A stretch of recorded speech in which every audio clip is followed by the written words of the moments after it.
Bethany Diaspora Church ki nungsijar ba ichilinao maruk mapang sing ahan ba maktada Prabhu Jesu Christ ki mingda nungsibagi salam pizari ngasi tang kunithoi June 2025 Sunday numit asigi Eikhoi na paminagadawri ba text asi 1 John ki chapter 3 verses 19 to 21 asi oigani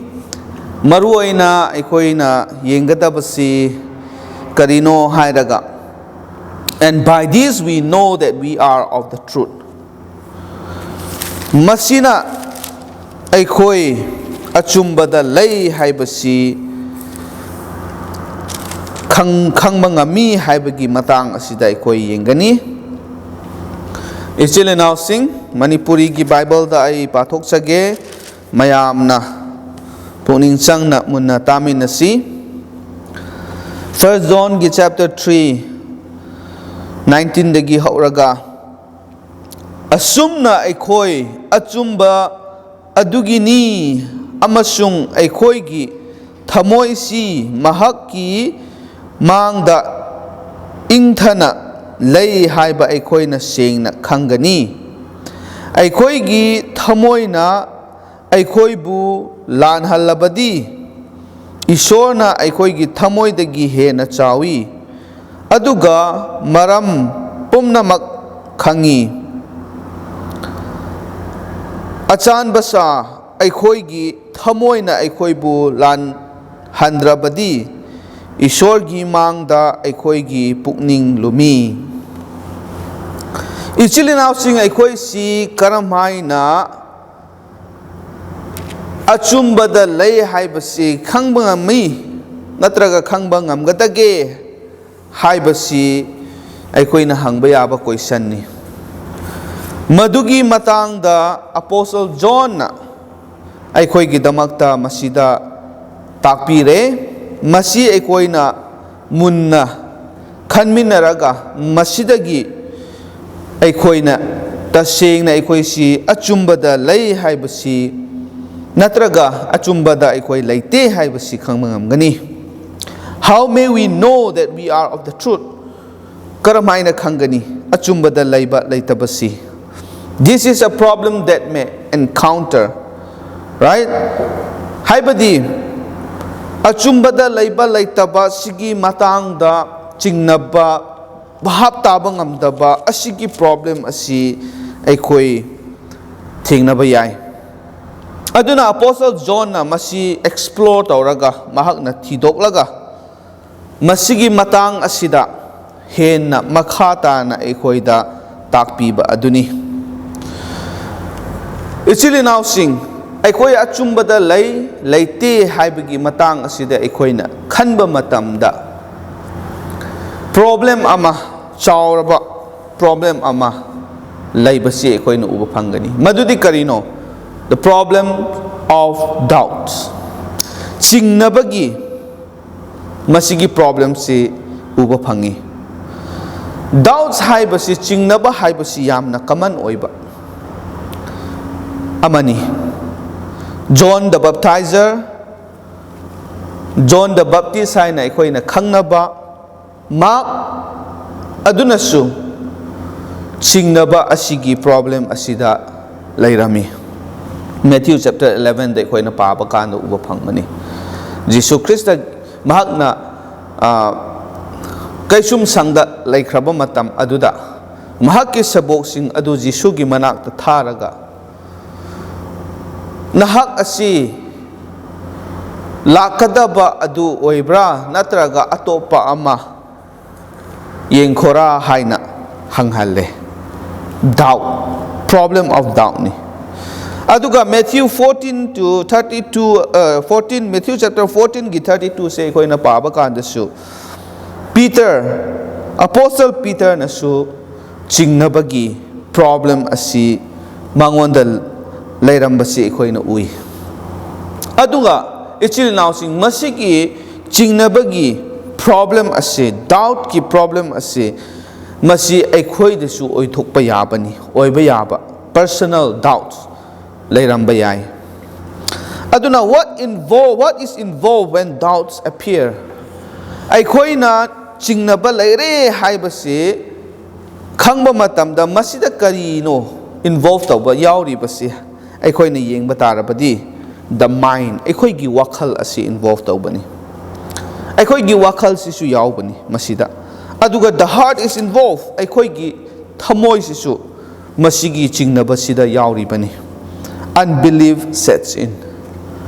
aikhoina thazaba ngamdabagi adugumba pot asi changsalakpa masina aikhoigi punsi asida chingnabasi hena pokhalli aduna hujik aikhoina pamlibadi karamaina masigi doubts asi overcome tawgani masi aikhoina karamaina ngamgani masi yamna hangba yaba question ni marusu yamna oi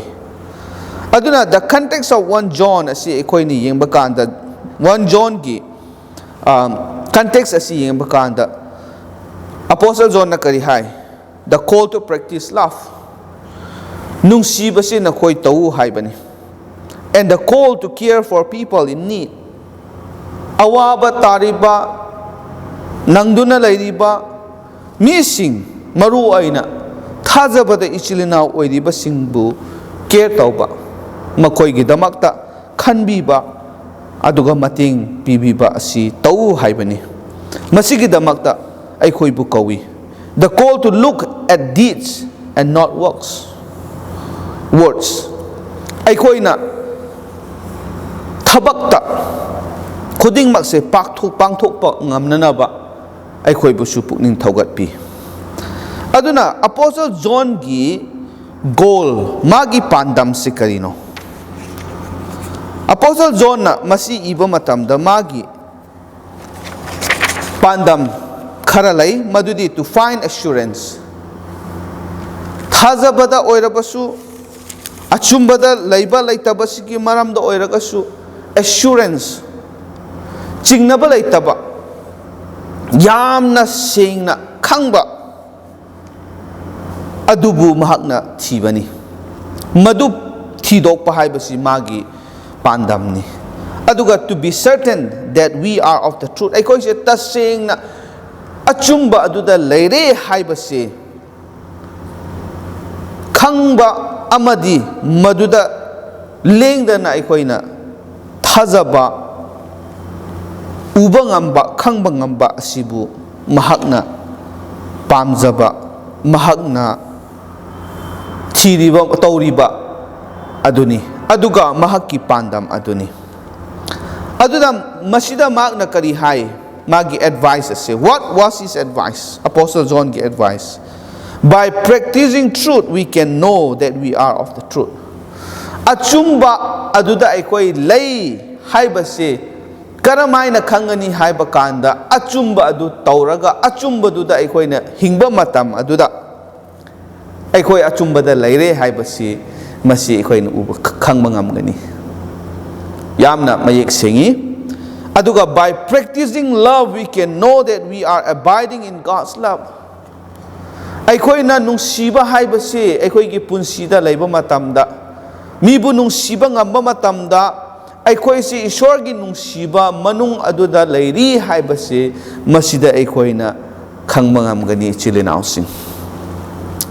adugi advice adugi matung inna aikhoina masi practice tawba matamda pangthokpa matamda results khara uba phangani madugi results in the karino our hearts will assure us that we are of the truth aikoi gi thamoi da sengna o aise achumba du da leirabani haibase aikoi gi thamoi na yagani aikoi gi thamoi masida tanbase karigino the heart is the center of emotions aikoi gi wakhal aikoi gi kari haisra myoi bagi pukning gi oiba phawriba khudingmak ase masigi thoklakpham masigi haurakpham adu aikoi gi thamoi asini the inner person that God looks at ishorna yengliba manungda Eikhoi nungi oibase karino haiba kanda thamoi sini Eikhoi na tauriba ngangliba sakliba khudingmak asida Ishorna yengbase thamoi yengbani aduna thamoi si yamna maru oi. The heart can give us a sense of assurance before God. Ishorgi mamangda Eikhoi thamoi asina tasingna Eikhoi si achumba da leire natraga Ishorgi nungsibadu da Eikhoi leire haibasi madugi chap chaba thajaba amadi arepadu Eikhoi thamoina piba ngami. The heart bears witness. Maramdi Eikhoi thamoi asina sakhi oigadauribani. The heart can confirm Eikhoi thamoi na sumasi confirm taubigani. Aduga it gives us confidence. Maduda Eikhoi thamoi se lumhalli. What if our hearts condemns us? Ngasai Eikhoi na pathok padoko. Eikhoi thamoi asina Eikhoi bu condemn taukrabadi. Right? Verse 19 da. Asumna Eikhoi achumba adugini amasung Eikhoi thamoi sina thamoi si mahaki mangda ingthana lay haiba Eikhoi na sengna khangi. Verse 20 da Eikhoi thamoi na Eikhoi bu lan halabadi haye karigumba Eikhoi thamoi sina Eikhoi bu condemn tauba lan halaba kari taure. Our heart can condemn us masi Eikhoi khangadabani. Eikhoi thamoi asina Eikhoi bu condemn tauba yai. Karamba matamda karam haina karigi damakta Eikhoi thamoi na condemn taugani haiba kanda ngasai gi haibado mahak na confirm tauba ngami confirmation confidence piba ngami Eikhoi thamoi na sakhi puri bani. Aduna karigumba Eikhoi Sengna achumba da laitaba matam aduda Eikhoi thamoi da khangba ngamgani. Eikhoi thamoi na Eikhoi bu lanhangani. Maramdi Eikhoi thamoi si yamna sensitive oiba. Right? It is sensitive. It will tell us the real truth. Eikhoi thamoi na achengba achumba adu haibigani khanghanbigani. If we are not of the truth, Eikhoi tasengna achumba aduda laitaba taragadi, our heart will judge us. Eikhoi thamoi na Eikhoi bu wayen gani. Eikhoi bu chumde haibadu mahakna Eikhoi thamoi sina khanghanbigani. People may not see what is in our heart. Eikhoi thamoi da leibasi kan mi singna udaba yai isilinaw sing. Thus we can end up deceiving people. Mina Eikhoi thamoi da leibasi udabani na achumba du da laitaba taraga su Eikhoi thamoi du na Eikhoi bu lan halabasu mapan thongda achumba da leiba saba yai. Aduga mi bu Eikhoi na namthak tauba yai. Masi yamna danger ni. But our heart will cause us to feel guilty. Mingonda Eikhoi na achumba da leiba sarabasu mapan thongda Eikhoi thamoi da di guilty adum laigani. Eikhoi thamoi da harau bangam loy, pen bangam loy, maram di Eikhoi thamoi na di loina. Eikhoi achumba da laiti haibasi khangbani. Our heart will judge and condemn us. Eikhoi thamoi na Eikhoi bu wayen gani, Eikhoi bu lanhan gani as hypocrites. Jesu Christa gi matamda Pharisee singna mapan thongda achumba afaba saba adubu makhoi gi thamoi da di mibu yengthiba mibu hanthana yengba makhoi gi apamba aningba da mapung phahanaba hotnaba mayam adu lei haibasi Eikhoi na khangi. Aduga kanagumba mana chinthiba matamda mi aduna di chumlabra haina khanki gani adubu magi thamoi da di pen bangam loy nungai bangam loy adu karigino haiba kanda mahaki thamoi na loina mana hairibodo chumbra chumdabra loina khangi mana tauribodo achumbra natraga chumdabra haibadu thamoi da iseng sengi aduni as being untruthful yamna achumba da laitaba mising makhoina tauriba adu thamoina loina judge taugani haibani. God is greater than our hearts. Thamoina loina ui khangi Eikhoi gi punsida Eikhoi achumba da laiti haibadugi maramda Eikhoi bu uhale chumdaba matamda aikhoibu judge tawgani condemn tawgani adukki matik aikhoigi thamoi sinasu masigi matang asida khanghanba ngami adumakpu adutagi hennasu achumba aikhoi lei leite haibasi ishorna hena khangi aikhoi gi thamoi hennasu ishorna hena chawi haibani ichilinausi right aduna masida kari hai sometimes the heart is oversensitive maram de aikhoi gi thamoi du khaktang aikhoi na final oina laurabadi maduda mapung phadaba laigani maram di aikhoi gi thamoi se maram tadi yamna oversensitive oiba matang lai aduna it can cause us to feel wretched and condemned haibadi aikhoi gi thamoi sina marak marak tadi hena aikhoi bu condemn tawraga aikhoi bu yamna pukning nungai handaba aikhoi bu thamoi pen handaba kayasu phawba yai aduna thamoi da phawriba khudingma aduna hekta loina maktu yare haibasi oiba yade silinausin aduna ishor aikhoi gi thamoi dagi henna chawba lay haibasi aikhoi na khangi God knows the truth achumba haibasi di ishorna khangbani he sees us as we are aikhoi bumana aikhoi na oiriba aikhoi sigi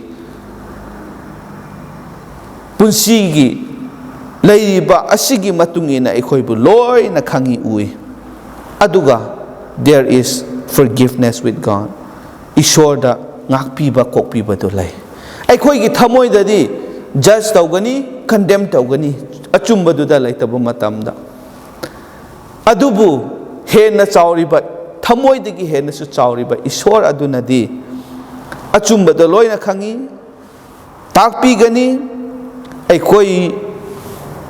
oiriba phibam adudasu ishorna aikhoi bu ngakpiba kokpiba ngami haibasi aikoina khangadabani aduna ngasi aikoi mayamda thaugatjaningba adudi masi aikoina khanlaga aikoigi thamoi ase ishorgi mafamda puraklaga aikoibu sengdokpinaba aikoigi thamoi asibu sengdokpinaba cleansing right we have to bring the heart for cleansing masi aikoina tawgadabani aduga to make sure that it does not become hardened aikoi gi thamoi se kanba aduga hena kansalakpa oidana bagi damakta aikoi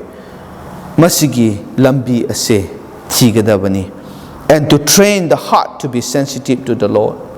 aikoi gi thamoi ase ishorda yamna sensitive oinanaba aikoi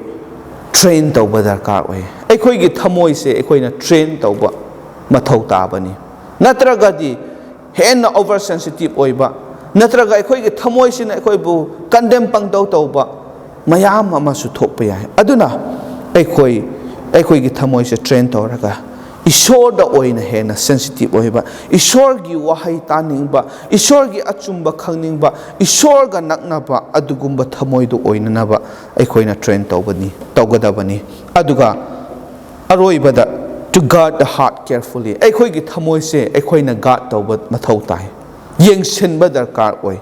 maramdi aikhoi gi thamoi sidagi mayam ama thoklakpani Matthew chapter 15 gi 19 to 20 asi aikhoina masi parapadi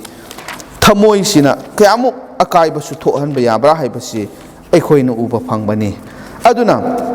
ichilinau sing thamoi se aikhoina guard tawba yam na darkar oi Bible na masi takpi bani Matthew chapter 15 ay pathok sage mayam aikoi yengminasi Matthew chapter 15 gi 19 to 20 is this mine high maramdi phattaba wakhal mihatpa nipa nupi lanaba lamchat naidaba huranba aranba sakhi piba amasung thina ngangba pumnamak asi thamoidagi thoklaki hairibasing asina mibu manghalli adubu khut hamdoktana chabana mibu manghanba nate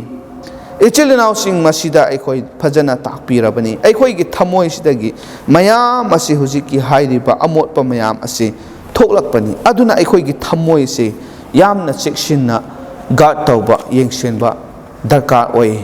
ichil inausing ishorna Eikhoi bu pangal pibi bo oisunu Eikhoi gi thamoi asi ishorna sengdok pi bo oisunu aduga achumba adu Eikhoi na thiba achumba aduda leiba Eikhoi si achumba da tasengna leiba adu oiba ngamna nabasu ishorna loina biba aduga Eikhoi bu masigi pangal pina bibo oisunu ishor dang hatang haijasi thagachari pai shor na ki wahai na Eikhoi bu amu hana pukning taugat pire ipai shor Eikhoi tasengna achumba da lei haibase khangba ngamna naba ngasi na ki wahai da Eikhoi bu takpiduna ipai shor achumaran khanghan biba amadi Eikhoi gi thamoi asibu yamna chekshinna Eikhoi na ngak senba aduga Eikhoi gi thamoi ase sengdokpi na ban hakina phamda changjaba masi yamna maru oi darkar oi haibasi Eikhoi bu takpibagi damak thagat sabani ipai shor matam khibikta achumba aduda Eikhoi leiduna nahakki aningba apambagi punsida hingba ngamna naba Eikhoi gi punsi asenan haki natik nagul phongdok pangamna naba nahak na Eikhoi bu sengdok piu nahak na bor pinabiu Bethany Diaspora Church ki isilinaw marup mapangsing mapam tongan na chai thoktuna lei kharba khuding mak shon haki loina biba aduna matam kibik ta Eikhoi bu loina biduna ngak sen biduna thawai hakchang ani makki bor nahak na Eikhoi bu pinabiu darkar oiba khuding mak nahak na matam chana pibiduna Eikhoi hingliba prithibi asi asukki matik tamtiraba laina kaya lan yengthinaba hanat sunaba mayam asina leirabasu nahak na Eikhoi bu konbiu aduga Eikhoi bu nahak na thadok piganu haiduna pap chelaba nacha Eikhoi na khuding makpu ngakpiba ngamba Eikhoi bu nungsibiba kanbiba mapu Prabhu Jesu Christ gimingda nijabani amen.